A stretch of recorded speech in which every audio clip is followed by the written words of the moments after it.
My name is Harrison Wheeler, and you're listening to Technically Speaking.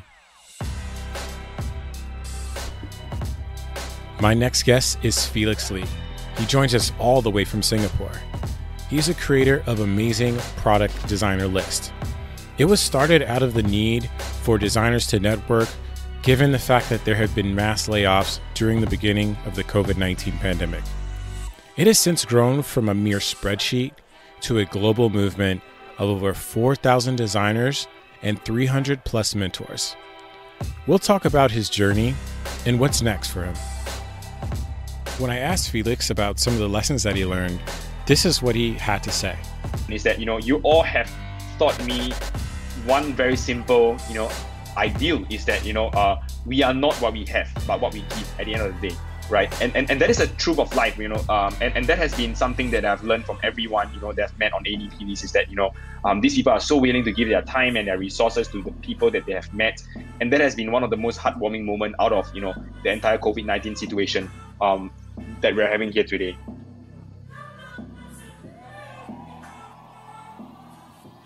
Harrison, thank you for having me up on your podcast. Really an amazing time to be here with you today. My name is Felix, and I am a design lead at GoTrade, which is a Y Combinator startup that just graduated. And what we do is that we help people in Southeast Asia to invest in US stocks, right? Think Robinhood for Southeast Asia. So that is my full-time freelance job. And another full-time note is that I'm in the military service in Singapore. So I'm actually serving the military service, and I'm actually a combat medical specialist. So there I help people in terms of like medical stuff there as well. And then, I'm a product designer first and foremost above anything else. So that is what I love doing. That is who I am. So yes, I'm a product designer based here in Singapore. That's about Awesome. Me. Awesome. Wait, so what is you being in the military? Is that something that's voluntary, or is that something that everyone has to go through? So that's interesting because everyone in Singapore, all the boys, have to go through military service for 2 years. Oh, wow. So how has that had an effect in terms of you going into product design? So, I started product design back when I was in school. I didn't come from an ordinary design background. I didn't went to any art school. I didn't go to any boot camps. I was a very self-taught designer. And, it actually, sort of like stems from when I was in school. I was just curious about how design could, really change the way that we think about the world, solve problems and come up with innovative solutions, right?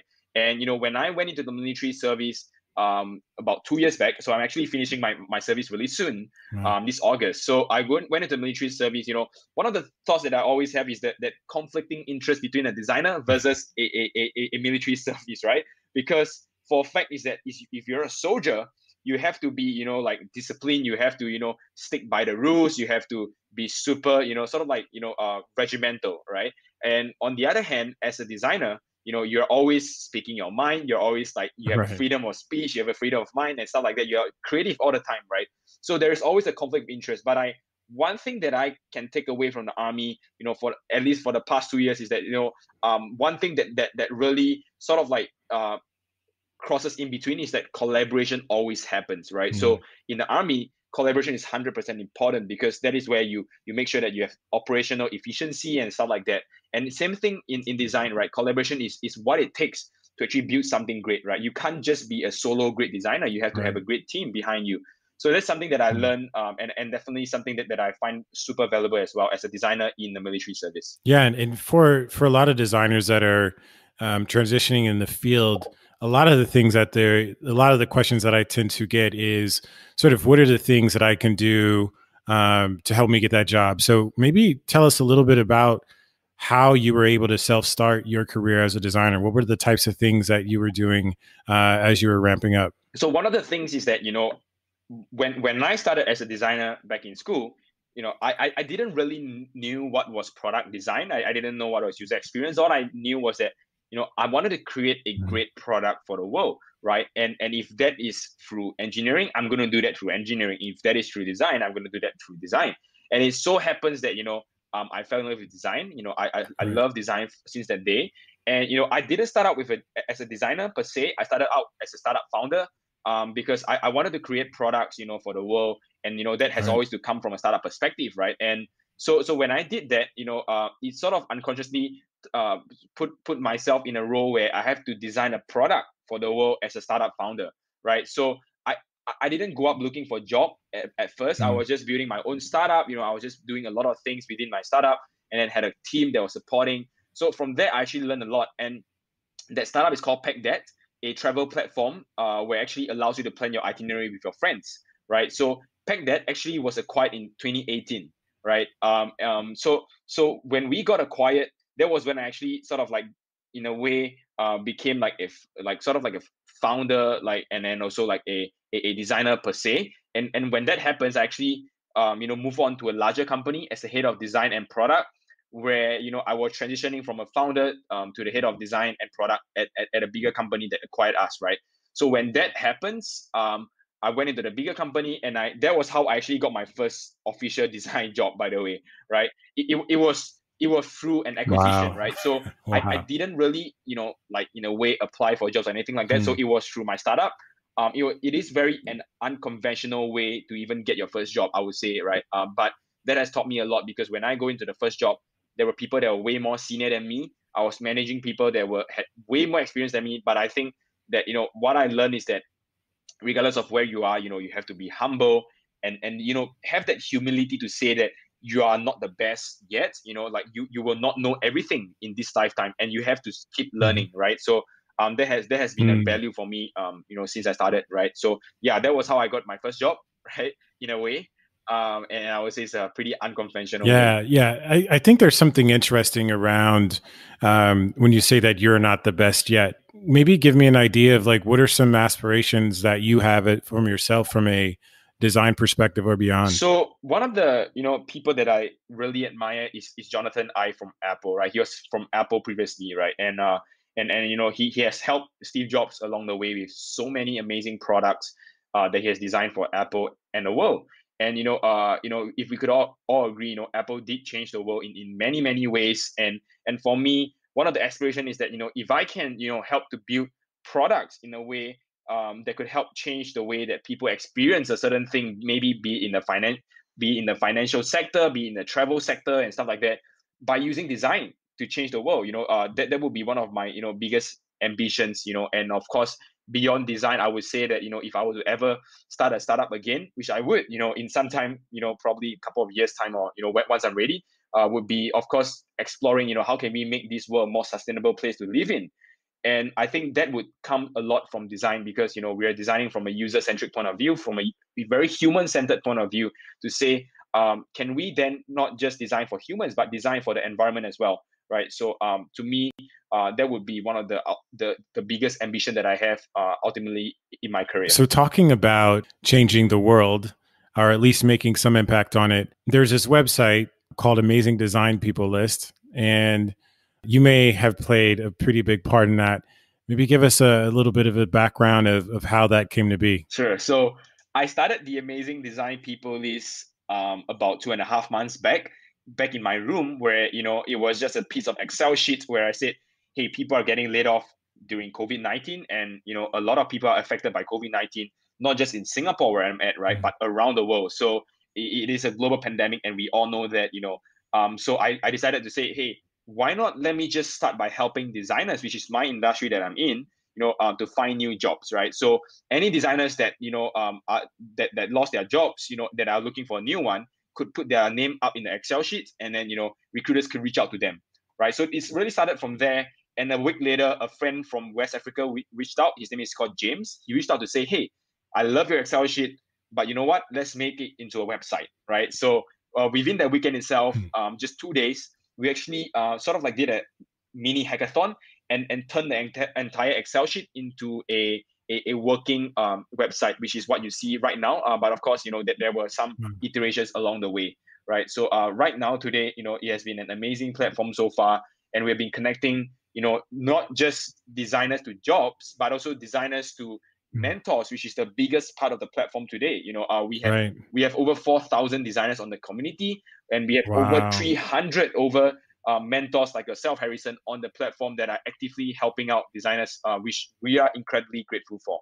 Yeah, and I've had an opportunity, as you mentioned, to mentor more than a few, and I think one of the most amazing things about the list is the fact that I've been able to connect with people all over the world. I remember my first call was, with someone in Ghana. I think I had a call today with someone that was in Australia, Singapore. And so, I think given just, COVID-19 and even some of the current events today, it just goes to show that, we're all in this together and we all need to reach out and help lift each other up to be able to move forward.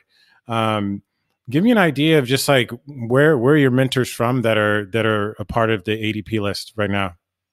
Yeah, so before I talk about that, I just want to say something that for everyone that's listening to this is that one of the lessons that all the mentors, including yourself, Harrison, is that you all have taught me one very simple, ideal is that we are not what we have, but what we give at the end of the day, right? And that is a truth of life, and that has been something that I've learned from everyone, that I've met on ADP. This is that these people are so willing to give their time and their resources to the people that they have met, and that has been one of the most heartwarming moments out of the entire COVID-19 situation that we're having here today. So back to the question of where the mentors are coming from.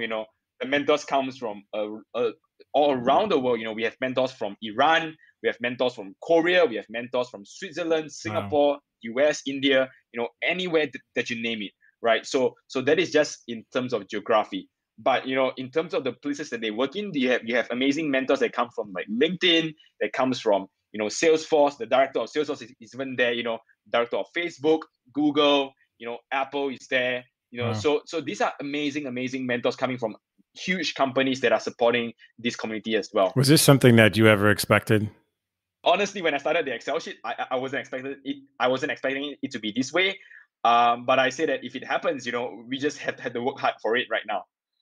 Yeah, what would you say are some of the biggest takeaways so far for you? Takeaway, from the amazing design people list is that, the power of belonging and the power of community, right? Now, to think that before the amazing design people list existed, the way that we are reaching out to mentors is maybe through like a referral or maybe through like LinkedIn. We will email someone or message someone and say, hey, could you get up a call with me, give me a portfolio review or something like that. And that has been really awkward in a lot of ways, right? And when ADP list came, what it does is that it took that 1 week long of conversation into just a couple of like a few minutes, right? In just a few minutes. And in a few minutes, you can get a call with someone from around the world, right? And that has been amazing to me. And the thing that I've learned through this process is that the power of a community and the power of belonging to a community matters, right? Because when we create an environment like that, when people can be so open to connect to one another, what we realize is that genuine friendships are being formed, genuine mentorships are being formed as well. And, those are things that are deeply rooted in the values of ADPDs itself, right? And I've learned a lot about, different cultures and just different people. And I would say that, it inspired me to be a better human. One of the things that I'm actually very excited for is that this is just the beginning, right? And a lot of folks are beginning their careers. They might be in a slight pause in that journey, but I'm excited to see where they're going to be in the next year, 2 years, 3 years. And hopefully, they can look back and say that this was a pretty big part in them helping to get to that point. Going with that project. All this, has grown from an Excel sheet to a global design community that we can all be a part of. And moving forward, we have received a lot of positive feedback, to say, hey, Felix, James, keep this. After COVID-19, we want this. We want to be a part of the community. And my promise to the people that are listening to this is that the amazing design people list will stay. It will be always a community where all designers can belong together, all creatives can come together, share their thoughts and be part of something that I would say that is bigger than design, because it represents humanity itself. It represents community by itself. And and I would say that moving forward, we are excited to be doing more than just jobs and mentorships. Of course we want to be a community that provides resources for designers to grow themselves. And all these are going to be powered by the mentors, and all these are going to be powered by fellow designers ourselves as well. So we are excited to be introducing new features that are going to come up really, really soon. By the end of the year, or by even the end of this quarter, right? So we are definitely looking forward to a lot of exciting things. Kudos to you, man. I just love the energy that you bring and just the commitment to that cause. What advice would you give to designers looking for work right now? First, be mentally prepared, right? Be mentally prepared to say that you are ready for a job, because everything starts from self-awareness, right? Are you self-aware that you are ready for the next job, right? Because you don't want to be jumping into any jobs to say like, okay, I need a job right now, right? So I'm just going to Yep. get anything that comes across my way.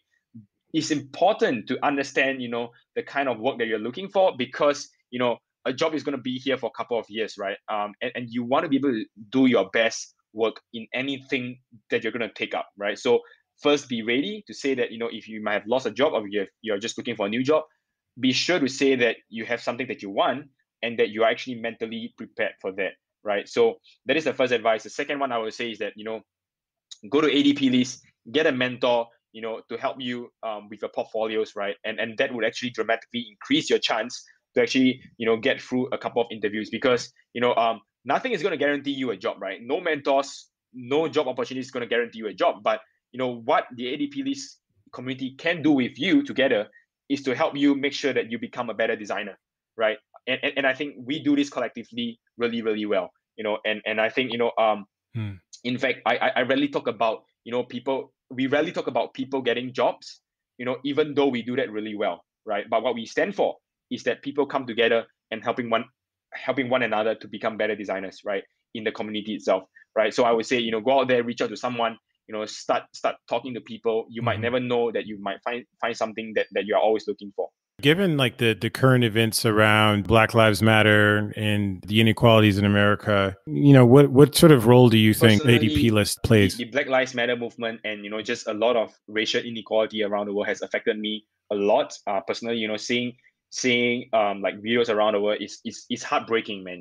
But that has also inspired me and the team at ADP List to think about how we can actually use design as a force of good, and the community of designers as a force of good, to actually help the world in elevating this. So a couple of weeks back, we actually took a stand to say, we will want to support the Black community, the Black and brown community, or people that are facing any racial inequality, right? And Mm. especially, I would like to highlight that it is the Black community, because we are not trying to say downplay that racism is not important in anywhere else of the part of the world, but the matter of the fact is that we should shine light on what matters most at this Mm. point of time, to give respect and time to the things that are actually really happening, right? And the racism in US has a long history by itself, and we do want to stand by those people and the Black people in the community that we are Yep. supporting. So we put out a statement to say that, hey, we don't tolerate, firstly, any discrimination on our platform, right?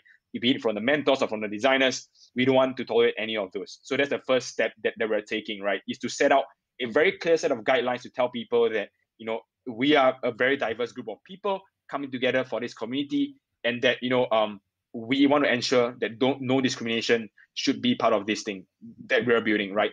If you're racist or whatever, we're happy to not serve you in the community, right? Because we want people who are open and diverse, first of all.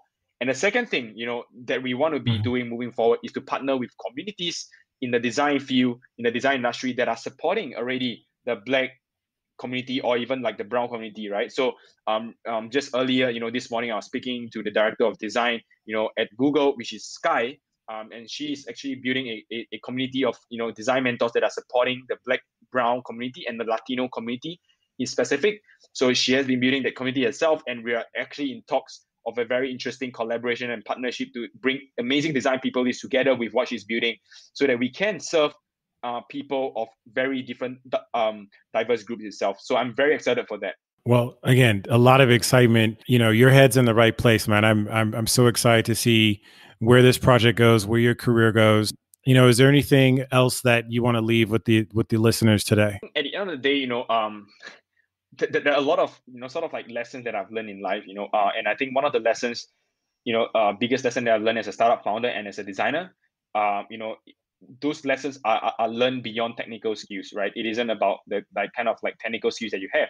I think those lessons are things, of lessons of life, and I'd love to share that with you.